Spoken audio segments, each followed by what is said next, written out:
This looks like a very mild disease, like a common cold, in the majority of people. There are certain people who get infected and have very serious illness. Among them are health workers. It's a very serious infection in them as they get a higher dose than normal people, and at the same time they have no immunity. So in the general population, it's likely that the dose of virus that you receive when you are infected is much less than the dose that a health worker would receive, health workers having more serious infections. So your infection would be less serious, hopefully. So that leaves the elderly and those with comorbidities to really be the ones that we have to make sure are taken care of in hospitals. Well, the most concerned are people who are, first of all, in developing countries and who don't have access to good medical care and may not have access at all to a hospital should an epidemic occur in their country. Those people would be at great risk, especially the elderly. Elderly in all populations are at risk, but especially those who can't get to oxygen. In industrialized countries, it's the very elderly who have comorbidities, who have diabetes, who have other diseases, who are at risk. The general population doesn't appear to be at great risk. First of all, pulmonary disease existing as a comorbidity is also important. In general, the elderly are at greater risk, especially those over 70, because their immune systems are not as effective as they might have once been, and they're more susceptible to infections. In addition, in some instances in China, there's been a co-infection with influenza, and at the same time, there have been some bacterial superinfections on the pneumonias that are occurring. The Center for Disease Control in Atlanta keeps track and has updates on a regular basis on its website.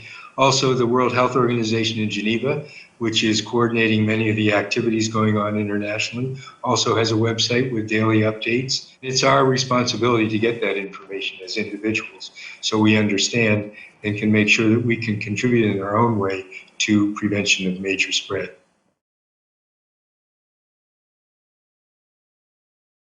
It's the same problem with all new infections. This is an infection that's come into humans who have never been exposed to this virus before. They don't have any antibody protection, and it's not clear whether their immune system can handle this virus or not. This is a virus that usually finds itself in bats or in other animals, and all of a sudden it's in humans. And humans just don't have experience with this virus. But gradually we are beginning to learn a lot, as we did with SARS. And you know, there are certainly a larger number of deaths than there were with SARS, but when you divide that by a denominator of persons who are infected, there are many, many more persons infected than there were with SARS. The case fatality ratio, that is the ratio of deaths to the numbers of cases in SARS, was about 10%. With the current coronavirus, COVID-19, is 2% or probably less. So it's a much less virulent virus, but it's still a virus that causes mortality, and that's what we don't want entering human populations. It's clearly understood that airports or any land borders cannot prevent a disease from entering. People in the incubation period can cross that border, can enter countries, and can then infect others when they become sick. So borders are not a means of preventing infection from entering a country by checking temperatures.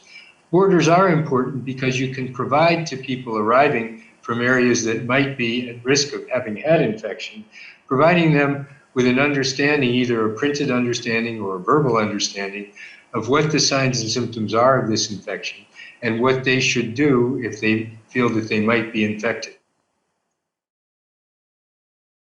Vaccines are under development right now. There's a lot of research going on.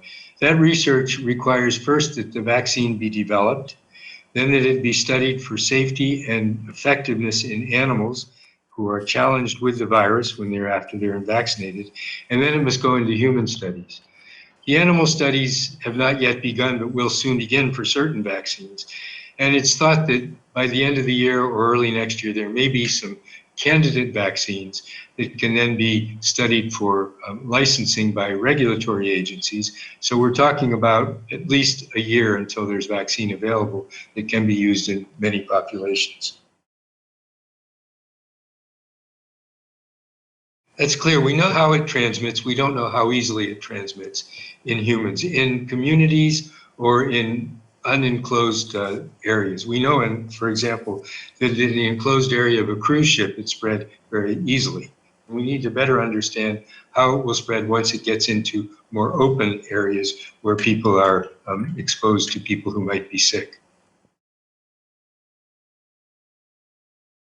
A major problem in the world today is that we look at outbreaks in developing countries as something that we need to go and stop.